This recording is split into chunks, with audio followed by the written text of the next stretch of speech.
جی تو دوستو، آج کی ویڈیو کا ٹاپک ہے کہ رمضان میں نیند کی کمی کو کیسے پورا کریں۔ اچھی نیند کرنا صحت کے انتہائی اہم ہے، اور اگر نیند کے معمول میں خلل پیدا ہو جائے تو انسان سر درد، غنودگی اور بے چینی میں مبتلا رہتا ہے۔ رمضان کے دنوں میں نیند کے اوقات میں تبدیلی آتی ہے، بالخصوص کچھ لوگوں کو افطاری کے بعد نیند نہیں آتی اور سحری تک جاگے رہنے کو ترجیح دیتے ہیں۔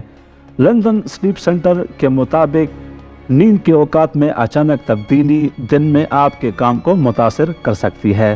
ڈاکٹرز کا کہنا ہے کہ انسانی جسم کے لیے ضروری ہے کہ وہ اچھا کھانا پینا اور نیند پوری کرے۔ ہم جو کھائیں گے اسی کے اثرات ہمارے جسم پر ظاہر ہوں گے۔ ان تینوں میں کمی کی وجہ سے جسم میں تھکاوٹ، غنودگی اور چڑچڑاپن پیدا ہو سکتا ہے۔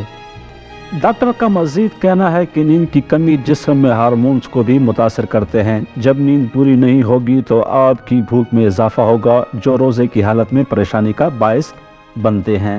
رمضان میں بہتر نیند کے لیے یہ تجاویز آزما سکتے ہیں۔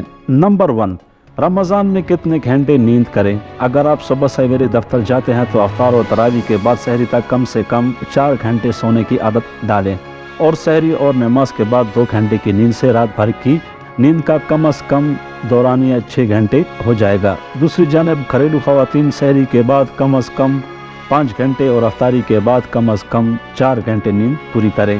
اس سے نیند کا زیادہ سے زیادہ دورانیہ 9 گھنٹے ہو جائے گا۔ جس طرح گھریلو خواتین کھانے پینے کو اولویت دیتی ہیں، اسی طرح نیند کو بھی اہمیت دینی چاہیے۔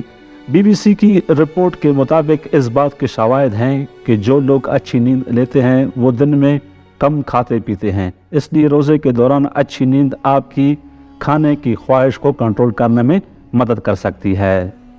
نمبر 2، ایک ہی وقت پر سونے کی کوشش کریں۔ اکثر افراد کو نیند کی کمی کے باعث چڑچڑاپن اور غصہ شدید آتا ہے، اور کچھ لوگ نیند کو ٹکڑے میں پورا کرتے ہیں، جس سے ہمارے بایولوجیکل نظام میں خلل پیدا ہوتا ہے۔ اس کے لیے کوشش کریں کہ اپنی نیند کا پیٹرن ٹھیک رکھیں۔ افطار کے فوراً بعد نہ سوئیں، بلکہ رات کو 10 سے 3 بجے تک سونے کی عادت بنائیں۔ نمبر 3، غذا کا خیال رکھیں۔ نیند اور غذا کا تعلق انتہائی اہم ہے۔ افطار میں زیادہ چینی یا چربی والی غذاؤں کے استعمال سے گریز کریں، کیونکہ ان کو ہضم کرنے کے لیے جسم کو زیادہ محنت کرنی پڑتی ہے، جس سے نیند متاثر ہوتی ہے۔ سونے کے وقت سے چند گھنٹے قبل چائے یا کافی کا استعمال سے گریز کریں، تاکہ پرسکون نیند ممکن ہو سکے۔ آئی ہوپ آپ کو اس ویڈیو سے مدد ملی ہوگی۔ اگر آپ کو یہ ویڈیو پسند آئی ہے تو ویڈیو کو لائک کر دیں اور میرے چینل کو سبسکرائب کر دیں۔